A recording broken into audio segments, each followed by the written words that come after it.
दोस्तों, एक लकड़ी को तोड़ना आसान होता है और लकड़ी के गट्ठर को तोड़ना मुश्किल। ये कहानी तो हमने बहुत बार बचपन में पढ़ी ही होगी।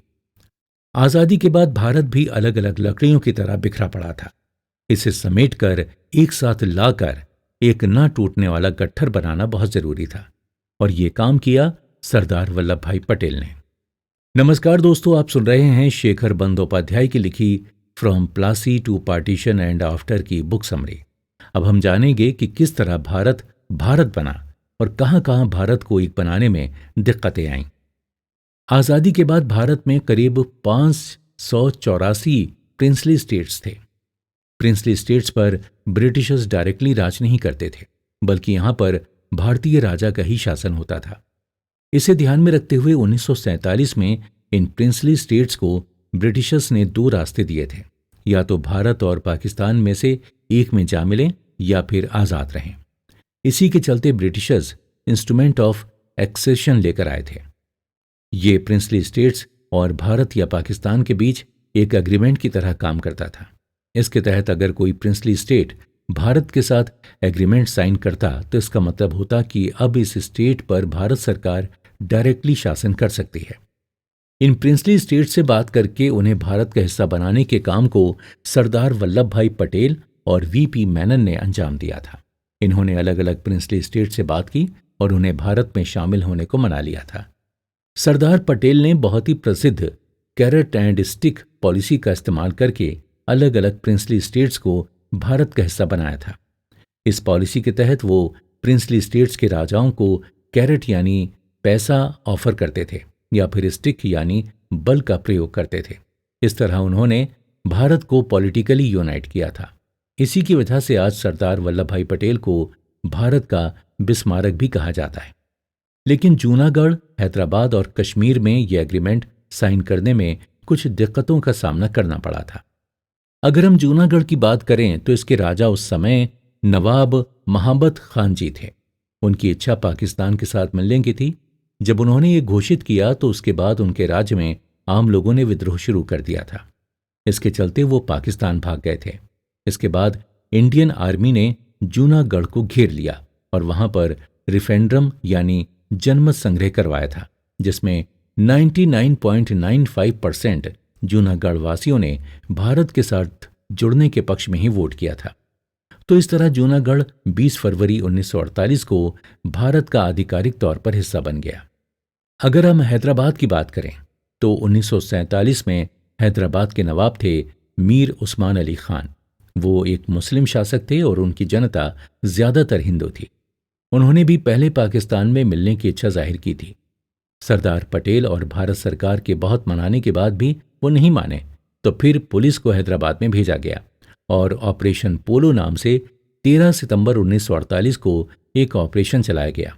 इस ऑपरेशन का मकसद हैदराबाद को भारत में मिलाने का था। यह ऑपरेशन सफल रहा और मात्र 5 दिनों में पूरा हुआ। तो इस तरह हैदराबाद भी सितंबर 1948 तक भारत का हिस्सा बन गया। लेकिन कश्मीर को लेकर काफी दिक्कत आई। कश्मीर की दिक्कत हैदराबाद से बिल्कुल उल्टी थी। उस समय कश्मीर के राजा थे महाराजा हरि सिंह, जो हिंदू थे और उनकी ज्यादातर जनता मुस्लिम थी।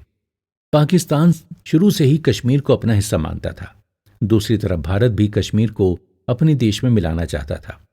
महाराजा हरि सिंह ने पहले दोनों देशों के साथ स्टैंड स्टिल एग्रीमेंट साइन किया था, जिसके तहत कुछ समय तक कश्मीर को भारत या पाकिस्तान में मिलाने का मुद्दा थम गया था। लेकिन पाकिस्तान कश्मीर को अपना हिस्सा बनाने के लिए इतना बेकरार था कि उसने पश्तून ट्राइब को अपना समर्थन दिया और कश्मीर में घुसने के लिए मदद भी की।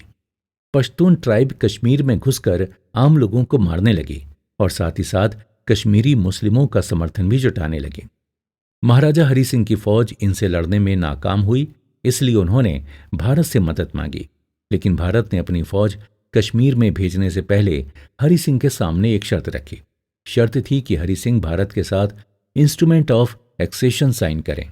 इस शर्त को हरि सिंह ने मान लिया और भारत ने आधिकारिक रूप से अपनी फौज कश्मीर में भेज दी। इस समय तक पाकिस्तानी फौज भी कश्मीर में आ गई और इस तरह शुरू हुई भारत और पाकिस्तान के बीच कश्मीर को लेकर पहली लड़ाई। 1948 में पंडित जवाहरलाल नेहरू ने माउंटबेटन के कहने पर यह मुद्दा यूनाइटेड नेशन में उठाया।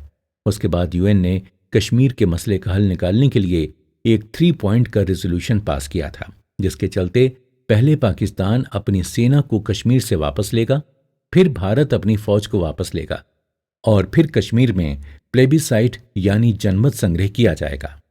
इसी प्लेबिसाइट के नतीजों के आधार पर फिर कश्मीर पाकिस्तान या भारत का हिस्सा बनेगा। लेकिन ये कभी लागू ही नहीं हुआ, क्योंकि पाकिस्तान ने कभी भी अपनी सेना वापस नहीं ली। 1948 में दोनों देशों ने लड़ाई रोक ली और सीज फायर साइन कर लिया। इसके बाद एक स्टेटस क्यो लाया गया।